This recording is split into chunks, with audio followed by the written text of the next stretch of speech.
Pak Erwin, ada yang nanya nih, antara izin edar sama sertifikat halal, mana dulu nih yang harus didahului?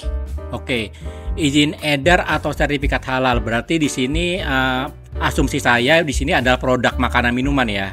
Kan yang membutuhkan izin edar terutama itu. Dan izin edar makanan minuman itu biasanya ada dua, BPOM atau PIRT. Nah, kalau dia PIRT, ini terserah mau yang mana duluan. Jadi tidak mengikat karena halal tidak mempersyaratkan adanya izin edar dan PIRT tidak mempersyaratkan adanya halal. Jadi terserah yang mana duluan. Tapi kalau izin edarnya ini adalah BPOM, sebaiknya dikerjakan paralel antara BPOM dan halal. Pertama karena satu, pengurusan BPOM itu lama. Persyaratannya banyak, ada perbaikan infrastruktur, nanti ada kemasannya, selain bahan bakunya, proses produksinya juga. Jadi biasanya kalau saya ada yang ngurusin BPOM dan halal, pasti halalnya sudah keluar duluan. Dan nanti pada saat pengajuan izin edar BPOM kan itu kan ada izin untuk mencantumkan logo halal. Itu harus diinformasikan dulu ke BPOM. Kita mau ini loh, kemasan kita seperti ini, nanti logo halalnya ada di sini.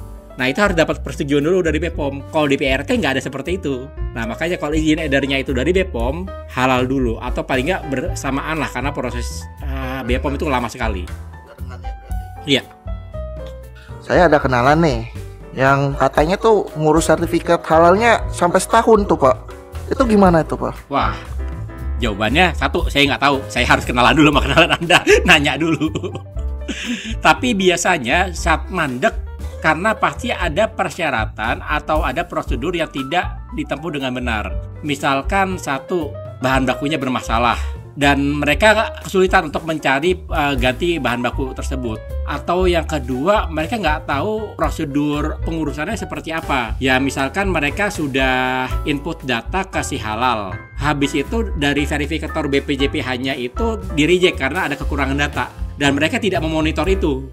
Mereka cuma nungguin, kan gue udah submit, kok gak ada yang terjadi ya. Padahal itu harus dipantau terus, dimana kekurangan datanya. Habis itu nanti juga mereka harus komunikasi dengan lembaga pemeriksa. Jadi kalau misalkan ada ditanya, ini kenapa ya, kok gak keluar-keluar. Nah saya mesti lihat dulu data Anda seperti apa. Nah, itu owner usaha yang mau sertifikat halal tuh harus muslim gak sih Pak? Ini memang kebanyakan pertanyaan terutama dari yang usaha-usaha kecil. Saya ini non muslim Pak, saya Buddha atau saya Kristen. Bisa nggak sih dapat sertifikat halal? Ya bisa aja, karena yang mau dihalalkan bukan Anda, tapi produknya. Nah, tapi memang di dalam sertifikasi halal ini ada namanya penyelih halal.